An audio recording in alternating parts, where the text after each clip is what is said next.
Baik, rekan-rekan media yang saya hormati, Bismillahirrahmanirrahim. Assalamualaikum warahmatullahi wabarakatuh.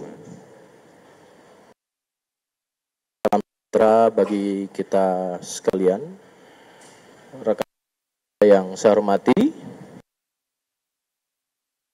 ikuti secara bersama-sama tadi rangkaian hari ini. Dan saya terima kasih pada teman-teman masih ada di sini. Hari ini tepatnya tanggal 3 September 2020, yaitu sesuai dengan yang pernah kami sampaikan pada 2 hari yang lalu bersama Karwat, yaitu pelaksanaan sidang Kode Etik Profesi Kepolisian. Saya akan membacakan, dan sebelumnya saya di sini bersama dengan Kepala Biro Pertanggungjawaban Profesi Divpropam Polri dan juga secara eksternal diawasi langsung dengan Kompolnas Bapak Khairul Anam dan juga tadi ada dari Komnas HAM. Ya, juga dari Kementerian HAM turut melihat pelaksanaan hari ini. Sidang KKEP atas nama terduga Kompol Kosmas Kagai Jabatan Yon A Resimen 4 Pas Pelopor Korbrimob Polri. Sidang dilaksanakan hari ini Rabu, tepatnya tanggal 3 September 2025, dimulai dari pukul 9.00 waktu Indonesia bagian Barat, dan sekira dengan pukul 7.40 waktu Indonesia bagian Barat, sidang Propam Polri, Gedung TNCC, lantai 1 Mabes Polri. Rekan-rekan, perlu kami sampaikan di sini ada komisi terdiri dari yang pertama selaku Ketua Komisi Inspektur Jenderal Polisi Dr. Andes Merdisyam MI, Wa Irwasum Polri. Yang kedua Wakil Ketua Komisi Brigadir Jenderal Polisi Agus Wijayanto SH SIK MH, Kepala Biro Pertanggungjawaban Profesi Polri. Ketiga anggota komisi Komisaris Besar Polisi Heri Setiawan SIK MH, Kabak Binetika Rewat Prof di Propam Polri, dan anggota komisi Komisaris Besar Polisi Yudi Wiono SIK, Auditor Kepolisian Madya tingkat 3 Itwil 5 Itwas Polri. Yang kelima, anggota komisi Ajun Komisaris Besar Polisi dan Tonatos MH, Kasubit Provos Bitpropam Korbrimob. Saksi-saksi hari ini yang dihadirkan, yang pertama adalah Aibda MR, Bribka R, Bribtu DS, Bribda M, Baraka Y, dan Baraka JEB. Wujud perbuatan terduga pelanggar di sini telah bertindak ketidakprofesionalan dalam penanganan aksi unjuk rasa pada tanggal 28 Agustus 2025 sehingga mengakibatkan adanya korban, yaitu atas nama Saudara Afan Kurniawan. Terhadap terduga dalam proses sidang komisi, yang pertama adalah pasal-pasal yang dilanggar, yaitu pasal 13 ayat 1 PP nomor 1 tahun 2003 tentang pemberhentian anggota Polri, jonto pasal 4 huruf B Peraturan Kepolisian nomor 7 tahun 2002 tentang Kode Etik Profesi dan Komisi Kode Etik Polri. Yang kedua, pasal 13 ayat 1 Peraturan Pemerintah Nomor 1 Tahun 2003 tentang pemberhentian anggota Polri, Junto Pasal 5 Ayat 1 huruf C, Perpol Nomor 7 Tahun 2022 tentang Kode Etik Profesi dan Komisi Kode Etik Polri. Ketiga, Pasal 13 Ayat 1 PP Nomor 1 Tahun 2003 tentang pemberhentian anggota Polri, Junto Pasal 8 huruf C angka 1 Peraturan Kepolisian Nomor 7 Tahun 2022 tentang Kode Etik Profesi dan Komisi Kode Etik Polri.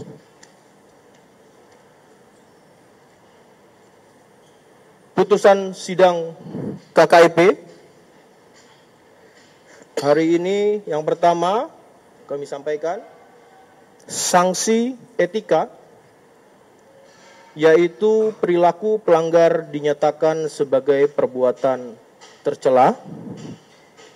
Kedua, sanksi administratif berupa penempatan dalam tempat khusus selama 6 hari terhitung mulai tanggal 29 Agustus sampai dengan 3 September 2025 di ruang Patsus Biro Provos Divpropam Polri, dan penempatan khusus tersebut sudah dijalani oleh pelanggar. B. Dalam sanksi administratif, pemberhentian tidak dengan hormat sebagai anggota Polri. Itu rekan-rekan yang dapat kami sampaikan hasil daripada sidang Komisi Kode Etik pada hari ini. Kami juga di sini bersama Kompolnas.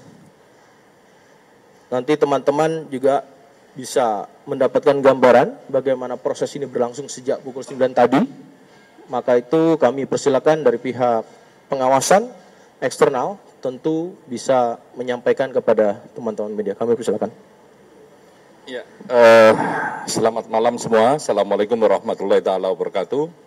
Yang pertama-tama, seperti yang kita dengar tadi, ya ada satu proses dari jam 9 pagi lebih sampai barusan kita 15 menit atau 10 menit yang lalu mendengarkan putusannya.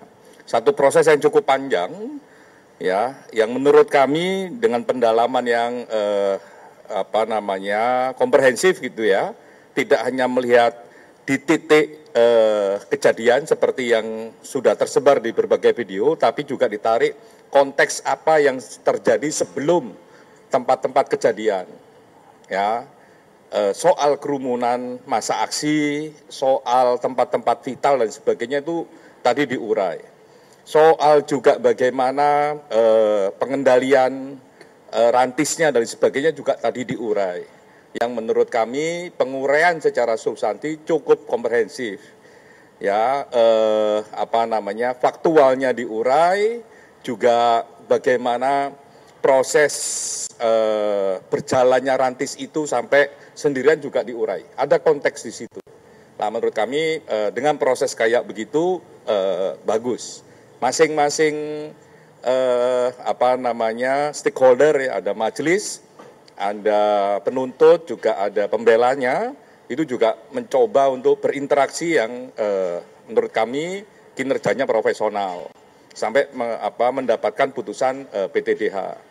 Dan ini jadi sangat penting karena kami Kompolnas mendengarkan langsung apa yang disampaikan oleh keluarga korban kepada Pak Kapolri, kepada kami dan kepada Pak Kapolri secara langsung bagaimana keadilan, dan ini salah satu jawaban penting dalam proses itu. Ya, memang ini masih proses etik. Kemarin sudah diputusin gelarnya diteruskan kepada proses pidana. Itu yang pertama. Yang kedua yang nggak kalah penting adalah tadi dinyatakan terduga, ya, diputuskan PTDH, tapi masih mikir untuk apakah beliaunya banding ataukah tidak.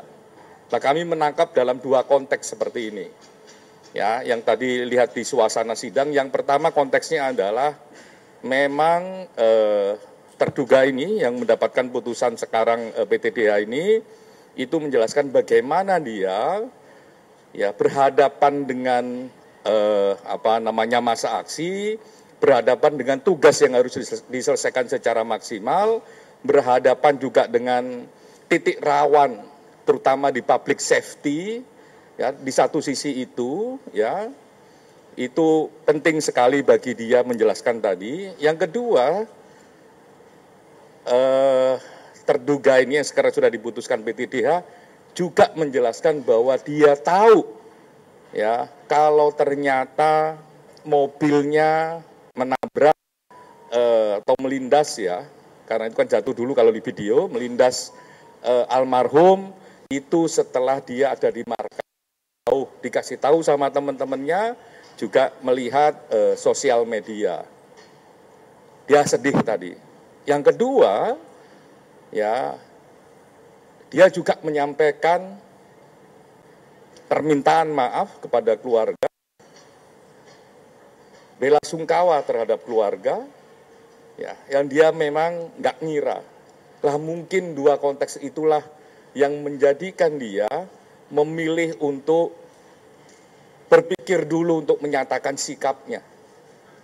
Dia akan berdiskusi dulu katanya tadi sama pihak keluarganya, sama istri dan keluarganya. Nah, dia mau berdiskusi itu. Karena memang di sisi yang lain dia merasakan bagaimana tanggung jawab tugas. Yang lain dia juga menyatakan kesedihannya, bela sungkawanya terhadap keluarga korban. Ya, permintaan maaf tadi sempat 2 kali gitu disampaikan, mohon maaf, bela sungkawa terhadap keluarga korban. Menurut kami ini sikap yang sangat baik gitu ya. Tinggal memang harus kita refleksikan bersama-sama, kebebasan berekspresi memang dilindungi, tapi jangan dengan cara-cara yang tidak damai, dengan cara-cara yang kekerasan, dengan cara-cara yang anarkis. Tapi sekaligus kita memang berharap petugas-petugas kita semakin lama semakin profesional, semakin humanis dan sebagainya. Nah, terduga pelanggar ini sekarang PTDH, analisa kami memang sedang merenungkan itu. Ya, tindakan yang humanis, ya, dan sebagainya, sehingga dia memilih waktu untuk berpikir dulu untuk menyatakan apakah mau banding ataukah tidak. Walaupun ya saya misalnya kami di Kompolnas, saya yang dulunya di Komnas HAM memahami betul bahwa itu adalah hak. Ya. Dia menyatakan sekarang pun juga tidak apa-apa karena itu hak. Tapi dia mau merenungkan. Ada satu bahasa kemanusiaan yang ingin dia sampaikan. Ada bahasa pendekatan humanis yang juga dia sampaikan. Kami tadi di dalam di poin terakhir itu memang hening gitu ketika mendengarkan itu. Mungkin itu, terima kasih. Terima kasih Pak Anam. Itu rekan-rekan yang bisa kami sampaikan untuk pada kegiatan hari ini. Saya rasa cukup. Ya, terima kasih rekan-rekan atas perhatiannya. Saya tutup. Assalamualaikum warahmatullahi wabarakatuh. Cukup ya.